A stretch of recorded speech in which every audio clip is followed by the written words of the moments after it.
मेरा dream project है। मैं बचपन से जिन घरों के मैं रोज पीटी देता था, जब पीटी देने के लिए आता था, जो जोधपुर का posh area, Shastri Nagar area, तो हमेशा उन गलियों में इस घर से इस सारी गलियां क्रॉस करता था। तब ये सोचता था मेरे को, यार है ना, शास्त्री नगर में घर लेना है बस।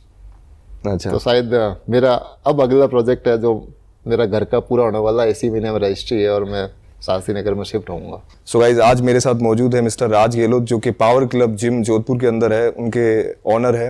और सरदारपुरा के अंदर इनकी ये जिम है, और भी इनकी एक ब्रांच और है, 2 जिम्स है। ये जिम काफ़ी अच्छी और लग्जरियस जिम है। और आज हम इनसे बात करेंगे इनकी लाइफ के अंदर क्या क्या स्ट्रगल थे, या फिर इस जिम को बनाने के लिए, क्योंकि बहुत सारा पैसा लगता है, तो क्या किस तरीके से उन्होंने उन सब चीज़ों को अरेंज करी और जिम बिजनेस को सही तरीके से कैसे चलाया, वो सब बातें करेंगे। तो राज, आपने कब इसका स्टार्ट किया और आप अपने बैकग्राउंड के बारे में बताइए पहले।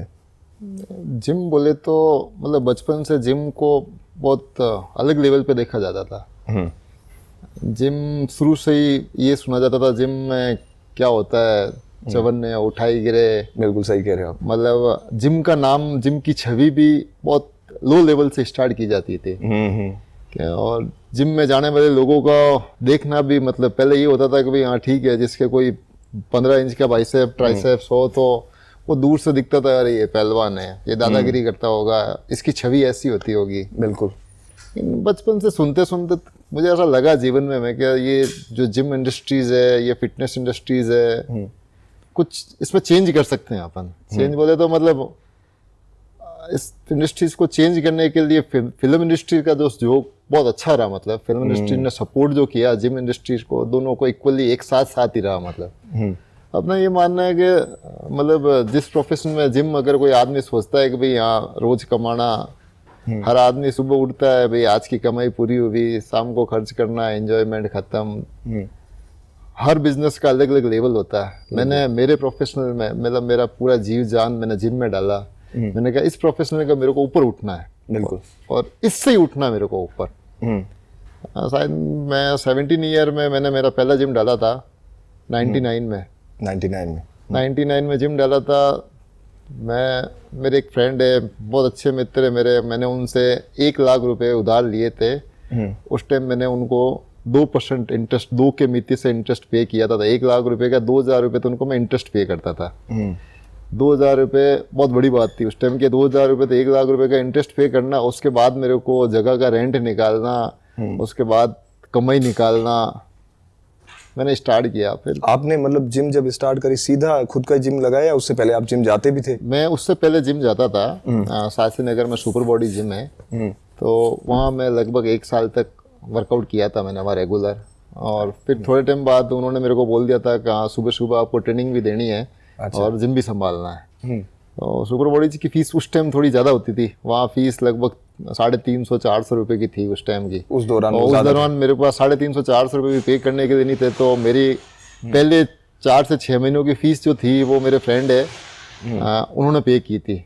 और उसके बाद जब मैं वहाँ ट्रेनर बना था, तब मैंने वहाँ के ओनर है उनको मैंने बोल दिया, यार मेरे को जो मेरे साथ में मेरे फ्रेंड आते हैं, आप उनकी फीस अब नहीं लोगे, जो मेरी सैलरी में से काट देना आप। तो हम दोनों की ट्यूनिंग वैसी थी थोड़ी कि भाई हाँ ठीक है भाई। उन्होंने मेरी 6 महीने की फीस भरी, तो अगले 6 महीने की फीस मैं वहाँ ट्रेनिंग देता था। अच्छा। तो हम दोनों की फीस नहीं लगती थी वहाँ पे। तो अच्छा लगता था। सुपर बॉडीज के बाद फिर मैंने स्टार्ट किया था अपना खुद का लगा दिमाग में, यार मेरे को नहीं यार कुछ करना चाहिए। और शुरू से मोटिवेशन था यार जिम फील्ड के अंदर ही। तो फिर मैंने 1 लाख रुपए का जिम उस टाइम लगाया था मैंने। मतलब लोकल मशीन्स के साथ 1 लाख में भी आ जाती थी मशीन? हाँ बहुत अच्छा। मतलब अगर 99 में अगर देखूं मैं तो लाख रुपए बोले तो बड़ी बात, एक बिग अमाउंट होता है। और लाख रुपए में मैंने बहुत अच्छा एक जिम सेटअप कर लिया था मेरा। तो तब से जिम स्टार्ट किया था। फिर धीरे धीरे जिम के बाद जब लगा कि यार स्पोर्ट्स, उस टाइम जिम में ये होता था सबसे बढ़िया जिम किसका चलेगा, जो जिम के अंदर बॉडी बिल्डिंग कॉम्पिटिशन में सबसे ज्यादा नाम होता है जिसका, यार इसका नाम ज्यादा है तो यार इसका जिम अच्छा चलेगा। अच्छा, मेन लोगों को बॉडी से लेना देना था, नॉलेज या बिजनेस से उससे कोई मतलब नहीं था उस टाइम। जब मैंने स्टार्ट किया था तब जिम को मैंने बिजनेस बनाने के लिए नहीं सोचा कि यार ठीक है मैं आज इतना कमाऊंगा, मेरे लिए यहाँ 15,000-20,000 महीने के निकल जाएंगे तो बहुत बड़ी बात है। बिल्कुल। तो उसको बिजनेस के हिसाब से जब स्टार्ट किया था तब मैंने नहीं सोचा था। धीरे धीरे कंपटीशन की भावना आई कि नहीं यार जिम के अंदर जिम वही चलता है जो जिसका बॉडी बिल्डिंग में सबसे ज्यादा नाम हो। बिल्कुल। तो फिर हम स्टार्ट हुए अब यार ठीक है, अब जिम को अच्छा चलाना है तो तो body घुस तो builder गए, बनना तो यार घुसे तो अब बॉडी बिल्डिंग भी करनी पड़ेगी। मेरे साथ सबसे बड़ी प्रॉब्लम थी, मैं कभी अंडा भी नहीं खाता था। मतलब ये होता था मेरे दोस्तों के साथ में, अगर मैं कहीं कोई रेस्टोरेंट में जाता था तो वहां का मैं पानी भी नहीं पीता था जहाँ नॉन वेज या वेज होता था, नॉन वेज होता था तो मैं पानी भी नहीं पीता था। मेरे सारे फ्रेंड्स मेरे ऊपर यूं रहते थे, कह रहे यार ये क्या होता है, तो मैं कभी भी यूं रहते ही नहीं था, मैं 100% वेजिटेरियन मतलब। फिर जिम में आया तो पता चला कि यार बिना अंडे तो पॉसिबिलिटी नहीं है कि भाई मैं, अगर मेरे को ओरिजिनल प्रोटीन की पूर्ति चाहिए तो मैं बिना एग कैसे करूं, ये नेचुरल प्रोटीन चाहिए मेरे को, या नेचुरल प्रोटीन में तो अंडे सबसे बेहतर है। तो फिर धीरे धीरे लगा, मैं पहले एक बार नेचुरल में था, मैं क्या वेजिटेरियन के अंदर मैं मेहनत करता हूँ, बढ़िया मेहनत करता हूँ। तो एक बार एक स्टेज शो में पार्टिसिपेट किया तो उसमें मेरा शायद पहले राउंड के अंदर ही मेरे को पार कर दिया उन्होंने। It's okay. मैं कहा चलो कोई बात नहीं। फिर मैंने वापस अगले 6 महीने बाद था तो वापस और अच्छी तैयारी स्टार्ट की। तो मैंने तैयारी स्टार्ट की तो मैं यार इस बार क्यों ना अंडे स्टार्ट करते हैं। तो मैंने अंडे स्टार्ट किया। एक अंडे को बॉइल्ड करके उसके 4 हिस्से किए, 4 हिस्से करके, और दूध का एक गिलास रखता था, जैसे अपन कैप्सूल लेते हैं ना, बिल्कुल उस कैप्सूल बना के उस अंडे को मुंह में डाल के यूं एकदम अंदर जाता था। मुझे अच्छा लगता, अगर हाँ चला गया अंदर चला गया। पहले 2-3 बार में ऐसा हुआ गलत बाहर आ जाता था वो वॉमिटिंग के समय। फिर धीरे धीरे मैं क्या, नहीं यार अब एक से तो प्रैक्टिस हो गई मेरी, एक अंडे का 4 हिस्सा करके ऐसे मैंने स्टार्ट किया। पर दिमाग में सिर्फ एक ही चीज थी कि मेरे को बस बॉडी बिल्डिंग में कुछ करना है। वो सेट था कि यार ये नहीं करूंगा तो वो नहीं मिलेगा मेरे को। उसलिए वो एक जबरदस्ती वाला सीन था। अच्छा उस टाइम ऐसा भी नहीं था कि भाई, आज की तारीख में तो बहुत इंडस्ट्रीज में नाम सुनते हैं अपन के भाई हाँ ये वेजिटेरियन में इतना अच्छा रहता है, तब अपने को इतना नॉलेज भी नहीं था, नॉलेज भी और मैं उस टाइम स्टार्ट किया हुआ था तो मुझे दिमाग में बस एक चीज सेट थी कि भाई हाँ यार अंडा खाऊंगा तभी बॉडी बनेगी। बिल्कुल। और उस टाइम दौर भी वही था, जो स्टेज पे जो दिखते थे वो सब के सब नॉन वेजिटेरियन ही थे, वेजिटेरियन को दिखता ही नहीं था। तो मैं यार अब इन सबको अगर बीट करना है तो मेरे को अपना आप को उनके जैसा बनाना पड़ेगा, और नहीं तो मेरे को इस फील्ड से हटना पड़ेगा और मेरे को काम धंधा कुछ और करना पड़ेगा। बिल्कुल। मेरे को मेरे काम को आगे बढ़ाने के लिए मेरे को ये करना ही पड़ेगा। मैंने स्टार्ट किया तो अंडे स्टार्ट किए तो 1 से 2, 2 से 3, 3 से 4 ऐसे करके मैंने अंडे स्टार्ट किए। अच्छा लगा, 3-4 महीने में रेस्पॉन्स अच्छा रहा। बिल्कुल। इस बार जब स्टेज पे उतरा तो टॉप 6 में दिखने लगा मैं डिस्ट्रिक्ट लेवल पे, कहाँ यहाँ चेंज हुआ। फिर वापस पूरे साल ढंग से तैयारी की, वापस एक बार और बढ़िया तो और अच्छा लगा। और जो स्पोर्ट्समैन बनता ना एक, उसको स्पोर्ट्समैन बनने के लिए 24 घंटे में से अपने 12 से 14 घंटे उस स्पोर्ट्स के प्रति वैसी भावना देनी पड़ती है, तभी वो ऊपर उठता है। ऐसा नहीं होता है एक बिजनेसमैन बनता है, वो बिजनेस में बोलता है मैं 24 घंटे में से 20 घंटे मेहनत की, तो वो वैसे के वैसे एक स्पोर्ट्समैन भी वैसे ही बनता है। बिल्कुल। कि 24 घंटे में से मैंने 18 घंटे मेरे स्पोर्ट्स के लिए दिए मैंने। तो एक स्पोर्ट्समैन की छवि बनती है कि भाई हाँ, कोई बोलता है कि इंडिया की जर्सी पहननी है, इंडिया की जर्सी ऐसा ही नहीं मिलती है। बिल्कुल। इंडिया की जर्सी पहनने के लिए या स्टेट की जर्सी पहनने के लिए बहुत ज्यादा स्ट्रगल करना पड़ता है। आज की तारीख में कंपटीशन ऐसा है कि अपन अंडर 19 या अंडर 17, अंडर 13 में सिलेक्शन करवाना होता है ना, तो हर स्पोर्ट्स के अंदर जो स्ट्रगल पीरियड होता है ना, उन बच्चों को देखो जो सुबह 4 बजे उठ के सुबह 12 बजे तक मेहनत करते हैं। अंडर 13 की एज में, मतलब कोई 11-12 साल का लड़का भी उस लेवल पे मेहनत करता है हर स्पोर्ट्स के अंदर, तब जाके अंडर 17 अंडर 13 में उसका सिलेक्शन होता है। बिल्कुल। जो अपना आप में अचीवमेंट है। अपन सोचेगा ये स्पोर्ट्समैन ऐसे नहीं पैदा होता है, बहुत मेहनत लगती है। स्पोर्ट्समैन की छवि अलग होती है। स्पोर्ट्समैन कोई यूं नहीं चलता फिरता स्पोर्ट्समैन बन जाएगा। बिल्कुल। उसने अपने जीवन में कितना कॉम्प्रोमाइज किया वो सोच नहीं सकते अपन। कभी भी एक अच्छे स्पोर्ट्समैन के बारे में सुनते हैं, अभी अपन अधिकतर देखते हैं क्रिकेटर के बारे में, इस क्रिकेटर की लाइफ क्या है, ये स्ट्रगल पीरियड है, इसके पापा बस चलाते थे या इसके पापा ये करते थे। बिल्कुल। वो तो क्रिकेटर की छवि है। यहाँ एक स्टेट लेवल पे जो मेडल लगाता है ना, अगर उसका बैकग्राउंड पता करते हैं ना अपन, तो उतना उसने भी मेहनत वही की है। बिल्कुल। स्ट्रगल उतना उसने भी किया है कि भाई यहाँ एक स्टेट में मेडल लगाना उसको। सही। फिर स्टेट के बाद में नेशनल खेलना है, तो उन सब के कंपटीशन के अंदर उससे ज्यादा कौन मेहनत करता है, फिर नेशनल पे जाता है वो। सही। ऐसे ही 2003 में फिर मैं ऑल इंडिया इंटरयूनिवर्सिटी में मेरा मेडल लगा था, ब्रॉन्ज मेडल लगा, तब बहुत अच्छा नाम हुआ। मेरे जोधपुर JNU में बॉडी बिल्डिंग के अंदर मेरा पहला मेडल था। अच्छा। जो मेरे कोचेज जो थे बहुत हैप्पी हुए थे उस टाइम जोधपुर जेएनयू के अंदर स्पोर्ट्स के अंदर जो फंड मिलता था हमें डाइट का और जो हमारा तैयारी का, जैसे भी यहाँ मेडल लगा तो प्राइज मनी जो होती थी वो ऐसे 2,500, 5,000, 7,500 के आसपास थी मतलब। अच्छा। तो पहली बार मैं जब मेडल लेके आया था तो मैंने स्पोर्ट्स बोर्ड के उस टाइम चेयरमैन हुआ करते थे राम सिंह जी करनौट साहब, मैं उनके पास गया। मैं वो बॉस आप ये जो 2,500 और 5,000 का जो प्राइस देते हो, तो हम जब बॉडी बिल्डिंग करते हैं तो हमारी स्किन के ऊपर जो ड्रीम टैन लगती है, जो एक ट्यूब आती है चमक के लिए क्रीम, मैं उसकी रेट 1,700 रुपये है। आप तो खाने के लिए और हमें प्राइज मनी दे रहे हो, मेरे को 1,700 रुपये तो ड्रीम टैन लगती है जो उस टाइम लगती थी। तो मेरे को उसके लेवल की तो आप हमें प्राइज मनी दे रहे हो, तो मैं अगले साल जो तैयारी करूंगा वो कैसे करूंगा भाई? नेक्स्ट ईयर भी तो मेरे को तैयारी करके जाना है, तो अब यूनिवर्सिटी को मैं नाम कैसे करूंगा भाई? तो उनको लगा हाँ यार ये सही बोल रहा है। तो फिर उन्होंने हमारे वाइस चांसलर थे नसीम भाटिया, मेरी मीटिंग उनसे करवाई। फिर उन्होंने हमारी प्राइज मनी एकदम से 4 गुना कर दी। उसका फायदा मेरे टाइम से स्टार्ट हुआ था, ये मुझे पता है। और मैंने उस टाइम कम से कम 15-20 दिन तक मेहनत की। मैंने कहा मैं ऑल यूनिवर्सिटी में इतना मिलता था, हमारे यहाँ भी इतना मिलना चाहिए। स्टार्ट की उन्होंने, मेरे को अच्छी प्राइज मनी दी उस टाइम उन्होंने। फिर नेक्स्ट ईयर वापस मैंने पूरे साल ढंग से तैयारी की। उस टाइम मैं सीनियर राजस्थान में भी मेडल लगा था मेरा अच्छा। और फिर नॉर्थ इंडिया खेलने गया था, वहाँ 4th प्लेस थी मेरी। 2004, 2005, 2004 में वापस यूनिवर्सिटी खेलने गया था, मेरा 4th प्लेस लगा था। फिर 2005 मेरा लास्ट था। 5 में मैंने बॉडी बिल्डिंग बंद कर दी थी। उस दौरान जिम चल रही थी? जिम मेरा कंटिन्यू साथ में चल ही रहा था। 1999 में बात हुई थी ना कि जब नाम चलता है तो बिजनेस भी जोरदार चलता है। बिल्कुल। बहुत मतलब वो क्रेज भी वही था जिम का, यार दोनों ही चलता है भैया। बिल्कुल। और बॉडी बिल्डर की जिम तो चलनी है। जब बॉडी बिल्डिंग करते तो पहले 10-15 हज़ार कमाते थे, तो जब बॉडी बिल्डिंग बने तो महीने का 25 से 30 हज़ार खर्चा भी फिक्स हो गया। बिल्कुल। अच्छा। अब वो 30 हज़ार का खर्चा भी तो उस जिम से निकलता था। मैं उस टाइम अगर मेरी बॉडी के ऊपर 30 हज़ार रुपये महीने का लगाता था, अगर मैं उस 30 हज़ार को बॉडी बिल्डिंग ने करके सेव करता तो मैं उस टाइम भी उसको मल्टीपल बिजनेस करता। बिल्कुल। लेकिन कॉम्बिनेशन क्या, ये किसको समझाएगा कि यहाँ बिजनेस भी तभी होएगा जब आपका नाम होएगा। बिल्कुल। तो नाम करने के लिए वो सारा फंड खुद के ऊपर ही डालना पड़ता था। बिल्कुल। हाँ, लेकिन वो जो नाम किया, उस नाम को आप सही जगह जनरेट करोगे।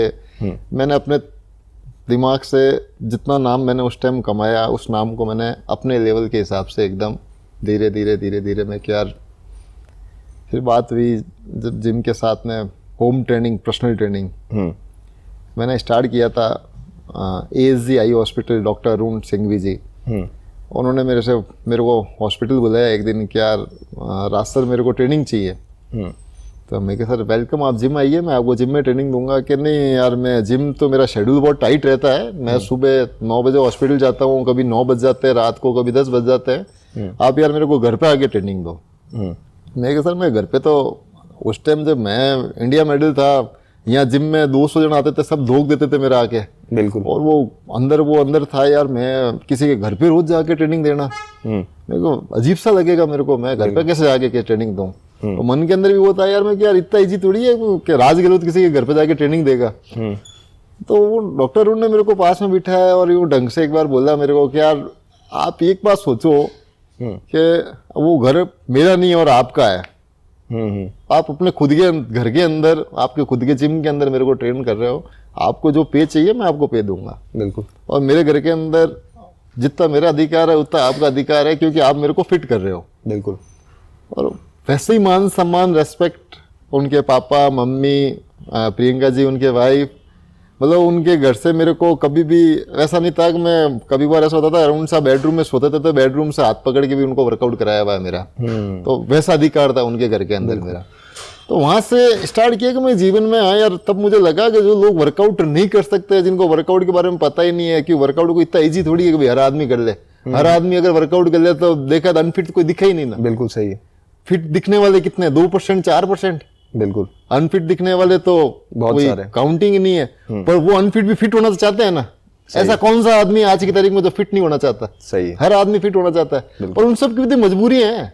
सही है। उनका टारगेट फिट होना थोड़ी है। मेरा टारगेट था कि हाँ मेरे को जिम लगाया मैंने, मेरे को फिट होना, बॉडी बिल्डिंग करनी है। हर आदमी का जो IAS बनना होता है वो ये पहले तो यार मेरे को यार पढ़ाई करनी है, यार मेरे को IAS बनना है। जो डॉक्टर बनता है वो मेरे को पढ़ाई करनी है, मेरे को डॉक्टरी बनना है। तो क्राइटेरिया सबका अलग अलग होता है। अब वो अपने अचीवमेंट पाने के लिए अनफिट हो जाते हैं वो।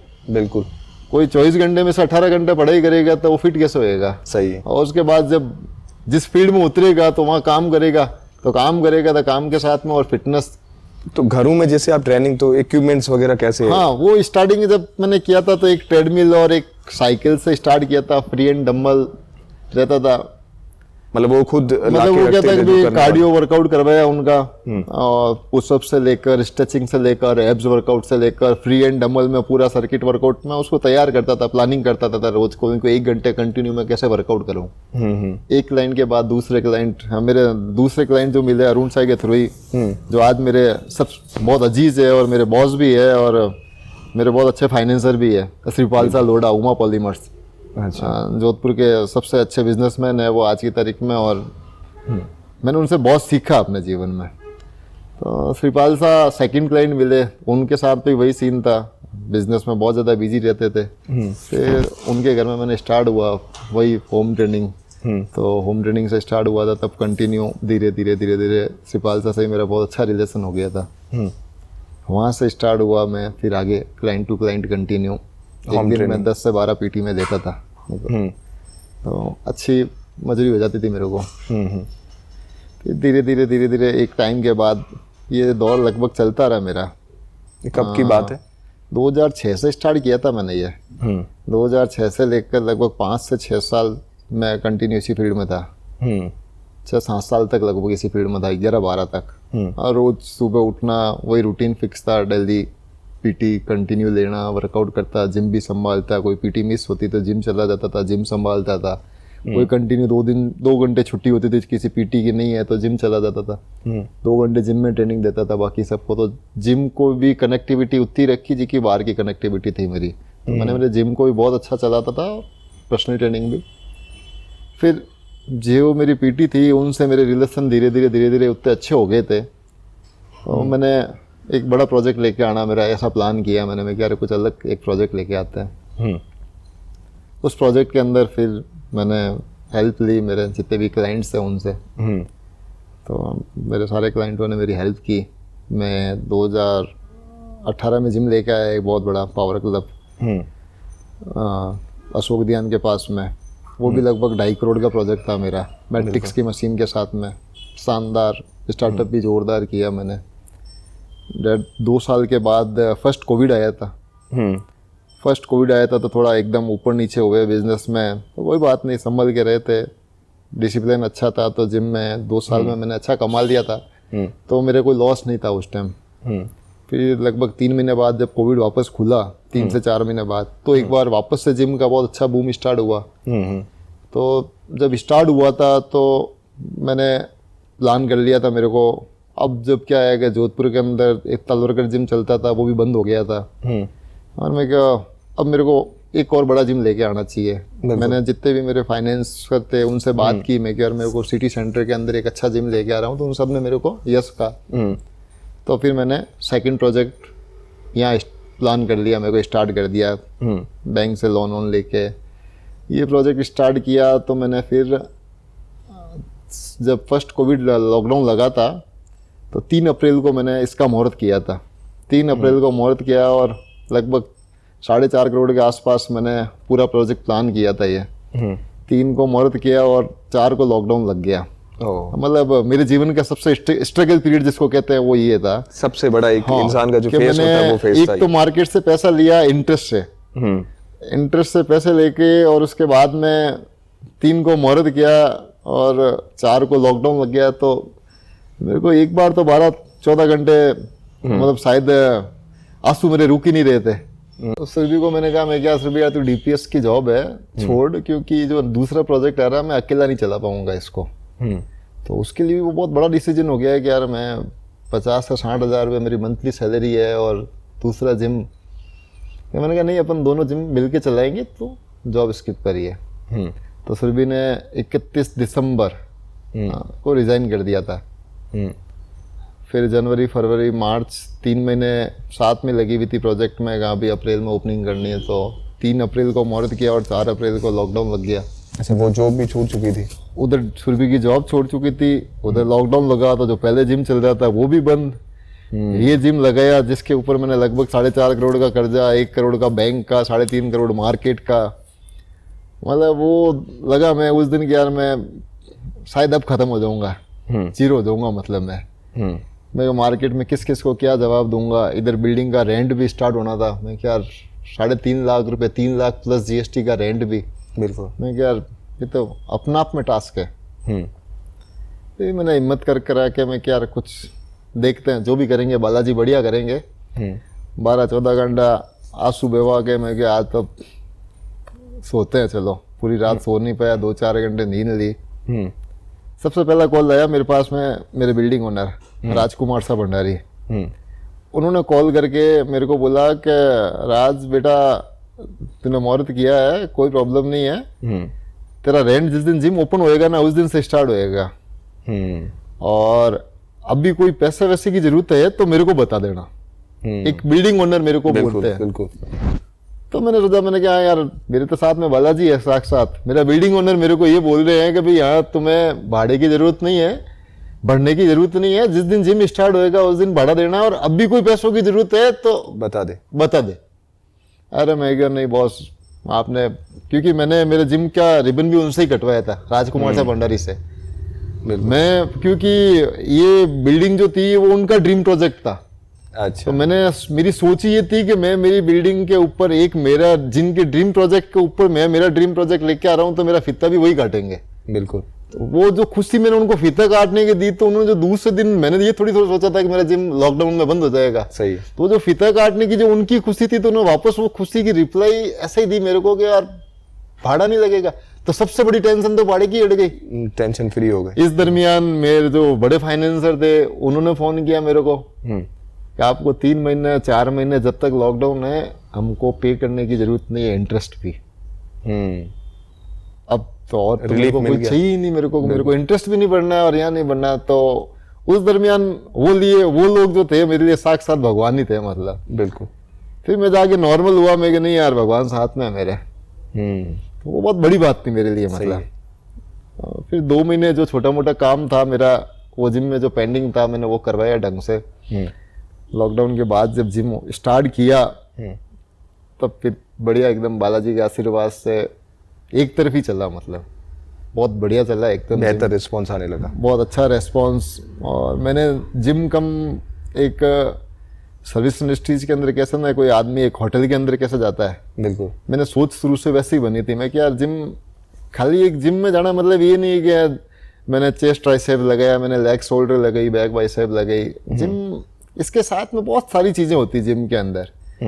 एक जिम होता है एक दूसरे का गेट टुगेदर करना। कोई आदमी 2 घंटे अपने घर के अंदर टाइम खराब करता है, उससे बढ़िया क्या एक जिम आएगा, 4 लोगों को बीच में अपना आपको एक्सप्लोर भी तो करेगा ना।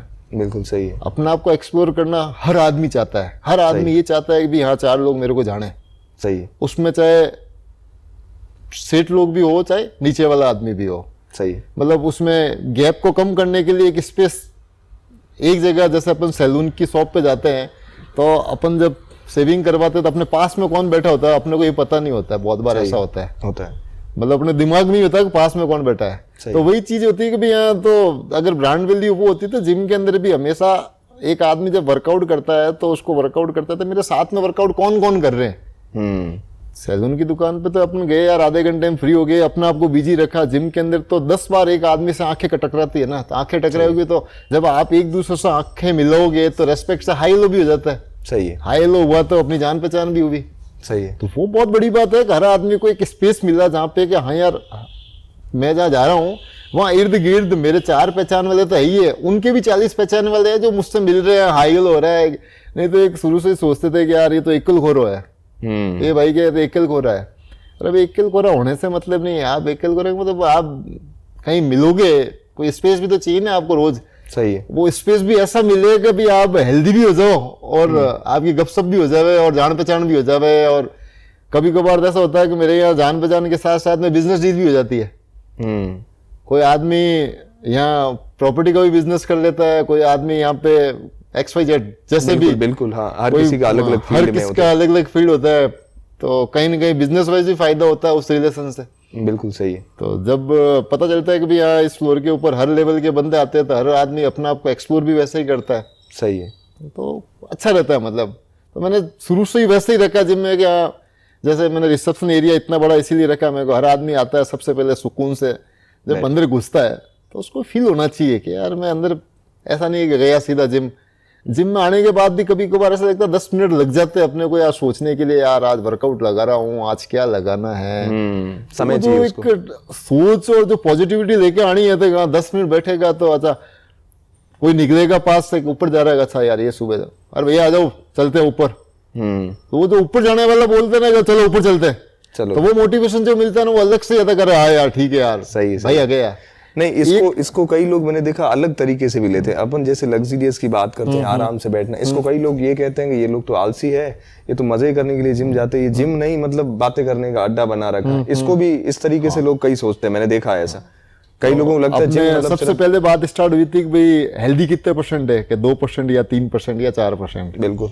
जब अपन ये सोचते हैं कि हेल्दी का वर्कआउट कौन नहीं करना चाहता, हर आदमी करना चाहता है वर्कआउट। तो वर्कआउट करने के लिए ऐसा थोड़ी होता है कि भाई जब मैं रेगुलर वर्कआउट करता हूँ तब भी वीक में एवरेज मेरा 4 दिन आता है। सही। इतना इजी है कि मैं रोज 2 घंटे वर्कआउट कर लूंगा। बिल्कुल सही कह, या मेरे मन के अंदर आएगा मैं रोज वर्कआउट कर लूंगा, आज मेरे को ये लगाना। हाँ, जिस दिन 30 दिन कंटिन्यू वर्कआउट करेंगे तो सारा 4-5 दिन छुट्टी हो जाएगी अपने आप ही। आज मन नहीं है, बिल्कुल, आज वो नहीं है। एक्सरसाइज करने के लिए एकदम मेंटली एकदम फ्री होना और हेल्दी होना बहुत ज्यादा जरूरी है। बिल्कुल। अपन सोचते हैं कि भाई यहाँ कंटिन्यू मेरे को सब कुछ में क्या है कि भाई आज मेरी इच्छा है कि मैं आज ये वर्कआउट लगाऊं, वो पॉसिबल नहीं है। बिल्कुल। तो जिम भी वही टास्क है। कोई आदमी घर से उठ के आया, अब उसको जिम के अंदर पॉजिटिविटी कैसे आएगी? सही है। आज आया क्या, ठीक है, उठ के तो आ गया, वो घर से ये सोच के आएगा या ऊपर जाऊंगा मैं, आज शोल्डर प्रेस लगाऊंगा, आज मैं लेग प्रेस लगाऊंगा, आज मैं ट्रेडमिल पे 10 की स्पीड से दौड़ूंगा या 5 की स्पीड से दौड़ूंगा। अगर ये सोचता तो वो फिट ही होता ना। सही है। ये सोचता तो वो फिट ही होता ना। बिल्कुल। तो जिम के अंदर वो आदमी उठ के आ रहा है जिसने कभी जीवन में वर्कआउट किए ही नहीं है, कुछ भी नहीं है, जिसको वर्कआउट के बारे में ABCD पता नहीं है, जो हर बार जिम के अंदर फीस देता है सिर्फ। बिल्कुल। ऐसे जिम कितने होते होंगे और ऐसे क्लाइंट कितने होंगे जो जिम के अंदर फीस बरोबर भरते हैं और जिम को शायद 15 दिन बाद मुंह ही नहीं करते। सही है। मैं उन लोगों को लिए एंटरटेन करता हूँ, मैं क्या आप जिम आओ, आप जिम खाली जिम करने के लिए नहीं, बैठो, आओ ना, फील बैठो करो, ना, फील करो, देन आप फिर आराम से स्टीम लेके चले जाओ जिम के अंदर। आप स्टीम लेके चले जाओ, आपको कौन कहता है ऊपर कार्डियो करो, स्ट्रेंथ में जाओ, आप बैठो यहाँ पे न्यूज़पेपर पढ़ के चले जाओ, आप ब्लैक कॉफी पी के चले जाओ हमारे पास बैठ के।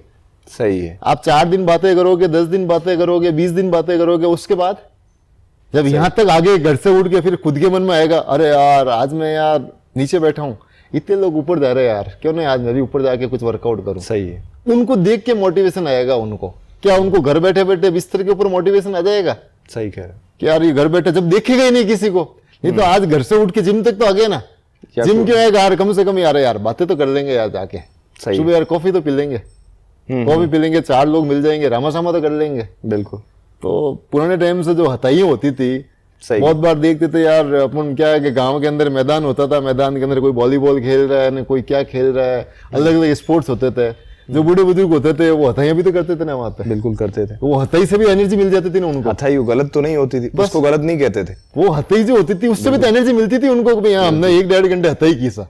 बिल्कुल। तो वो कभी कभार हथाई करते करते वो उठ के खेल भी लेते थे। सही है। और कभी कभार खेलने वाले भी हथाई में इन्वॉल्व हो जाते थे। सही सही है, ये बात तो बिल्कुल वो एनर्जी आदान प्रदान कैसे होती है कि भाई हथाई वाले को भी एनर्जी देनी है और जो करने वाले उनको भी एनर्जी मिलनी है। तो वो एनर्जी आदान प्रदान ऐसे ही होती है कि कोई भी जिम आने वाला ये सोच के नहीं आवे कि यार मेरे को जिम करना ही करना है। सही है। तो उस दिमाग के अंदर आज नहीं करेंगे तो क्या यार बैठेंगे यार आशा के पास बैठेंगे गप्पे मार लेंगे। बिल्कुल सही है। तो कम से कम ये तो है कि भैया उनके लिए राज के लिए तो अवेलेबल है गप्पे मारने के लिए। सही है। और आज के लिए नहीं भी हुआ तो उनका कोई और फ्रेंड यहाँ बैठेगा, भाई आज ऊपर नहीं जाना, भैया यही गप्पे मारेंगे अपन। सही है। और कोई जरूरी है कि एक जिम ये यहाँ पे है, कोई इस तरफ से आ रहा है, कोई इस तरफ से आ रहा है, वो बंदा उसके घर तो नहीं जा सकता या ये बंदा उसके घर तो नहीं जा सकता। सही है। सेंटर पॉइंट है ना। बिल्कुल। मॉर्निंग के टाइम बिल्कुल। कि यार वर्कआउट की इच्छा होगी तो वर्कआउट कर लेंगे, नहीं तो यार गप कर लेंगे अपन। सही है। तो उसको हथई को अपन अलग वे में नहीं ले जा सकते। कुल मिला के कहीं न बहुत सारे बेनिफिट्स हैं। बस कहीं ना कहीं पॉजिटिव वे में ही आएगी। मेरे साथ में कितने लोग ऐसे हैं, मेरे खास दोस्त जो सिर्फ मेरे से गप्पे मारने के आते हैं, गप्पे मारने के लिए आते थे और आज की तारीख में ये है कि मेरे को बोल के जाते हैं हम 10 मिनट ऊपर जाके आ रहे हैं। अब उनका 10 मिनट ऊपर जाने का रूटीन सेट हो गया। जैसे वो ऊपर जाते तो मैं एक ट्रेनर को फोन कर देता हूँ, मेरे को, ये भाई ध्यान रखना, देखो ऊपर ये लोग आ रहे हैं, ये 10 मिनट का बोल रहे हैं, इनको 20 मिनट से पहले नीचे मत आने देना। तो जैसे ही ऊपर जाता है तो मेरा ट्रेनर उनके पास पहुंचता है बातों बातों में, और सर ट्रेडमिल कर रहा था, ये 5 मिनट साइकिल भी कर लो, अरे सर आओ तो मैं आपकी स्ट्रेचिंग भी कर लेता हूँ। बिल्कुल। 2 दिन 4 दिन अच्छा लगता है। आज जो मेरे साथ गप्पे मारने के लिए जो आते हैं वो रेगुलर जिम भी करने लग गए। इसके जो बहुत सारे अपने benefits जीवन हैं, में कभी सिर्फ जिम की फीसें भरते थे, बिल्कुल। और मैं हमेशा उनके लिए बोलता हूँ, वो जितने लोग जिम में फीसें भरते थे ना, भगवान की दया से मेरे यहाँ उन लोगों का परसेंटेज बहुत कम है। तो मैं इस चीज के लिए प्राउड फील करता हूँ। उन लोगों का परसेंटेज बहुत कम है, चाहे जिम आवे, चाहे गप मार के जावे, चाहे रेगुलर महीने में 4 बार आवे, चाहे हफ्ते में 2 बार आवे, जिम जरूर आएंगे। और उसके बाद में जैसे आपको जैसे आप ब्रांड लेके आए, सीधे मैट्रिक्स का माइंड में कैसे है? क्योंकि ये बहुत ही एक्सपेंसिव ब्रांड देखा जाए तो वर्ल्ड के अंदर है, क्योंकि कंपनियां तो बहुत सारी थी, सीधा मैट्रिक्स का माइंड में होती है। एक्चुअली में क्या अपन सोचते हैं भाई मैट्रिक्स मशीन, मैं मशीन महंगी तो ले आऊंगा, अब मैं कोई मशीन जहाँ रखता हूँ ना, तो वो मशीन जहाँ रखूंगा मैं, उसका फ्लोर एरिया और उसका सीलिंग एरिया और उसका म्यूजिक, उस मशीन को वो भी वर्थ उतनी की उतनी करते हैं। बिल्कुल। आज मैंने कोविड के बाद मेरी फर्स्ट डील हुई थी मैट्रिक्स की, लगभग 2-2.25 करोड़ की मैट्रिक्स की बिलिंग थी मेरी, जिसमें मैंने बहुत बढ़िया डिस्काउंट लिया था मैट्रिक्स कंपनी से, और ऑल ओवर सारे ही स्ट्रेंथ मेरे पास है मैट्रिक्स का। उसके बाद मैंने इतना कहता इंटीरियर में पैसा लगाया, जितनी मशीनरी उतना पैसा इंटीरियर में लगाया, तो कोई इतना इजी भी नहीं है वो। बिल्कुल। तो इंटीरियर में पैसा खर्च करना मतलब बहुत बड़ी बात है, बहुत बड़ी बात है। और मेरे साथ बॉस का जो म्यूजिक लगा हुआ है जिम के अंदर, वो भी एक लेवल अप है। मतलब आदमी को ऊपर जाते ही सबसे पहले उसका म्यूजिक ही ऐसा लगता है उसको, हाँ यार। बिल्कुल। तो बहुत चीजें हैं जो कॉम्बिनेशन के हिसाब से। अब मैट्रिक्स से हर मशीन, अपन कोई भी मशीन यूज में लेते हैं, किसी की उम्र 2 साल 3 साल 4 साल। अब ट्रेडमिल लेते हैं अपन, एक ट्रेडमिल अपन 1-1.5 लाख रुपए का लेते हैं, तो जब तक अपन जिम की ब्रांड वैल्यू बनाते हैं उस टाइम ट्रेडमिल खत्म हो जाता है अपना। सही है कि अब यार ट्रेडमिल या तो चेंज करो, या इसका बेल्ट चेंज करो, या इस ट्रेडमिल की हर महीने सर्विस करो।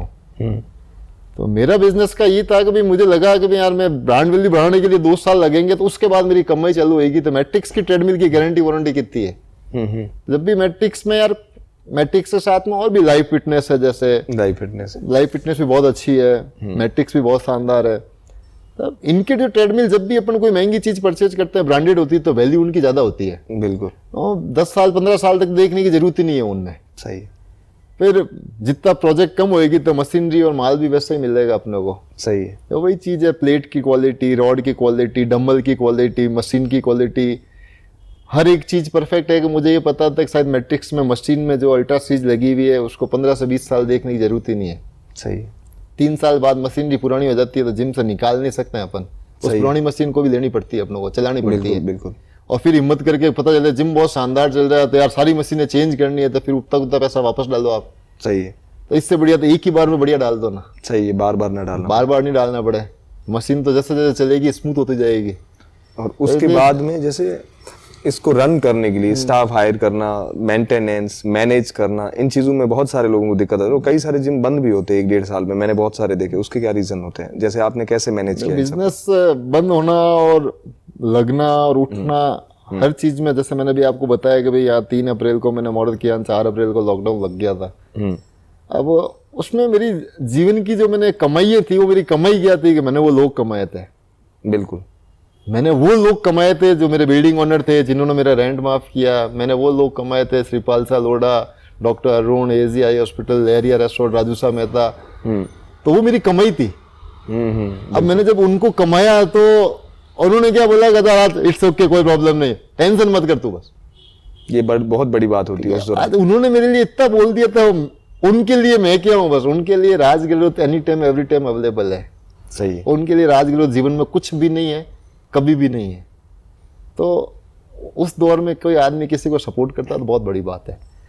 अब कोई आदमी का शुरू से नेचर ही वैसे ही होता है कि हाँ ठीक है भाई, मैं इसको चपत लगाई, उसको यूं किया, 420 फलाना टिकट चलता रहेगा, तो उस आदमी को सपोर्ट भी वैसे लोग कर नहीं पाते हैं। फिर सही है। आपकी नीति अच्छी होनी चाहिए कोई भी बिजनेस के अंदर। आप बिजनेस में ग्रो करोगे तो हाँ यार मैं साफ सुथरा काम करता हूँ।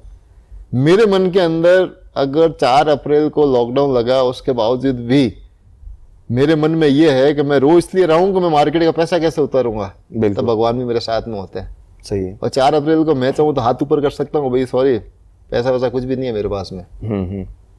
मेरे पास वो बहाना भी मिल जाएगा, अब कोविड वोविड है ना तो आपका पैसा जिम दिया मैंने, नहीं देता तो मेरा कौन क्या कर सकता था। बिल्कुल, वो इतनी सी बात है।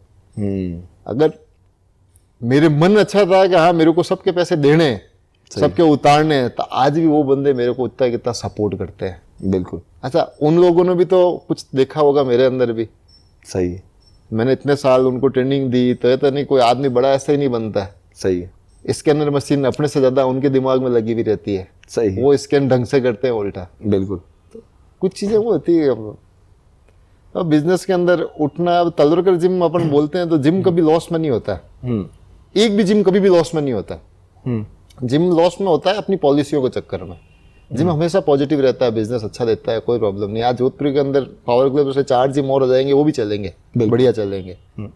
क्लाइंट अपना आप पैदा हो जाते हैं धीरे धीरे धीरे धीरे धीरे धीरे। जिम आज मेरे साथ में पास में बजूगा जिम है, आदिल का क्रॉसफिट जिम है, एनी टाइम जिम है, सबके सब बढ़िया चल रहे हैं। सही है। और सबका क्लाइंटल भी अलग अलग होता है। बिल्कुल। हर के फॉलोअर्स अच्छे होते हैं, क्लाइंट भी अच्छा होता है।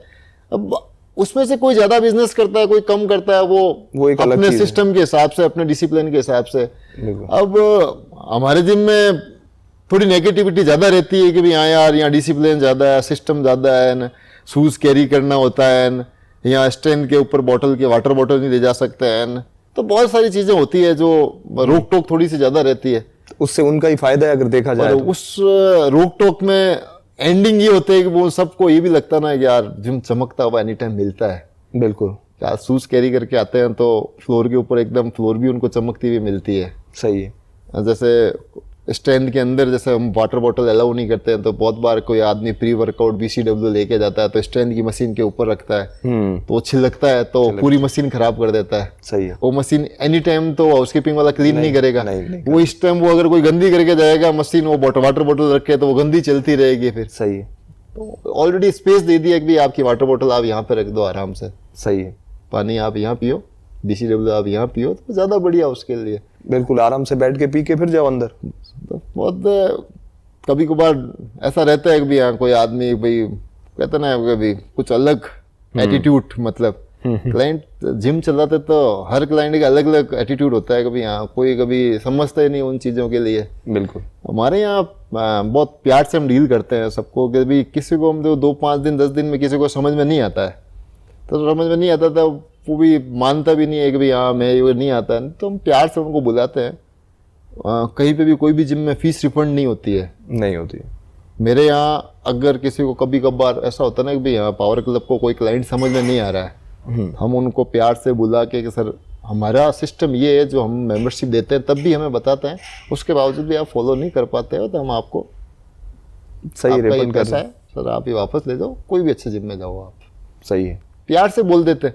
वो सामने वाला उस चीज को गलत भी ले लेता है, पर अब वो अपने ऊपर लेके देखे तो वो भी तो बिजनेसमैन है ना। बिल्कुल सही है। वो जब खुद बिजनेस करता है, जब खुद अपने बिजनेस पे बैठता है, तब डील कैसे करता है। सही है। उस बिजनेस की डील के ऊपर जब वो खुद के बिजनेस पे बैठता है तब खुद का डिसिप्लिन चलाता है कि नहीं चलाता है। बिल्कुल चला। अगर वो खुद के बिजनेस पे डिसिप्लिन नहीं चलाता तो उसका बिजनेस भी तो जीरो हो जाएगा कल चल के। सही है।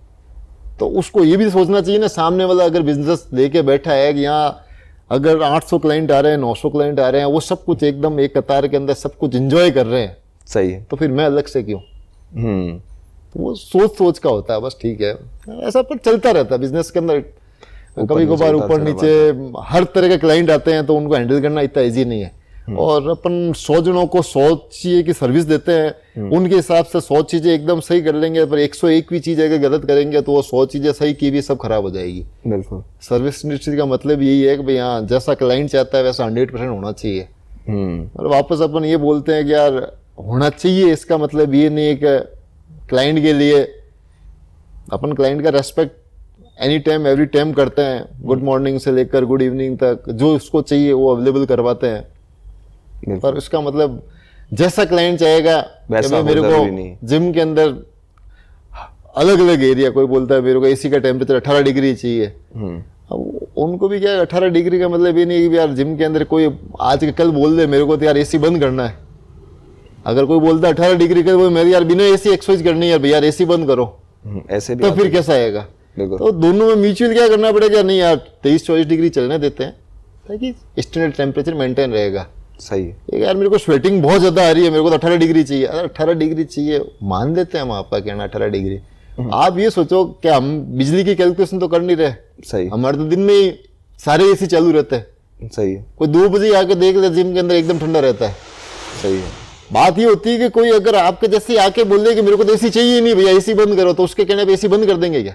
सही है। वो भी पॉसिबल नहीं है। नहीं, तो बहुत लोगों की ना सुनने की आदत भी नहीं होती एक्चुअल में। बहुत सारे होते हैं। तो ना एकदम मिलता है उनको, तो वो ना एकदम हर्टिंग भी होता है। हमारा भी दिल दुखता है, अभी सामने वाला हर्ट होता है। तो इतना इजी भी नहीं होता है। कोई बिजनेस देता है, कोई मेरे को इतना अच्छा बिजनेस दे रहा है और मैं उसको ना बोलता हूँ, तो मुझे भी अच्छा नहीं लगता है बहुत सारी सर्विसेज में। सही है। तो मेरा नहीं मानना है, मैं चाहता हूँ भी सबको हैप्पी रखूँ, एनी टाइम एवरी टाइम सबको खुश रखता हूँ। पर खुश रखने के चक्कर में बहुत लोग नाराज हो जाते हैं। वो नाराजगी को कोई नाप तोल नहीं है। बिल्कुल। पर ठीक है, मेरा काम है बेस्ट करना, जो मैं बेस्ट कर रहा हूँ। अभी फ्यूचर में क्या प्लान है आपके? अभी तो बस मेरा ड्रीम प्रोजेक्ट है। मैं बचपन से जिन घरों के मैं रोज पीटी देता था, जब पीटी देने के लिए आता था, जो जोधपुर का posh area, Shastri Nagar area, तो हमेशा उन गलियों में इस घर से इस सारी गलियां क्रॉस करता था। तब ये सोचता था मेरे को यार है ना शास्त्री नगर में घर लेना है बस। अच्छा। तो शायद मेरा अब अगला प्रोजेक्ट है, जो मेरा घर का पूरा होने वाला, इसी महीने में रजिस्ट्री है और मैं शास्त्री नगर में शिफ्ट होऊंगा। जोधपुर का सबसे बेहतर एरिया। वो मेरे लिए अपना अचीवमेंट है। तो मैं शायद जहाँ तक पहुँचना चाह रहा था अब पहुंच चुके हो, और आगे फ्यूचर में और जैसे जिम को भी आप फ्रेंचाइजी या फिर आगे अलग सिटीज जिम मेरा घर नहीं देता था। मेरा आगे वाला प्रोजेक्ट था जयपुर उदयपुर, मैं दोनों जिम साथ में लेके आ रहा था। पर अभी मैं मेरा पहले ड्रीम हाउस बनाऊंगा। बिल्कुल। और उसके बाद 1 से 2 साल के अंदर मेरे आगे वाले दोनों प्रोजेक्ट आएंगे। तो ओके, आपसे बात करके बहुत ही अच्छा लगा। मैं आई होप आप फ्यूचर के अंदर इसी तरीके से बढ़ो। Thank you. वेलकम।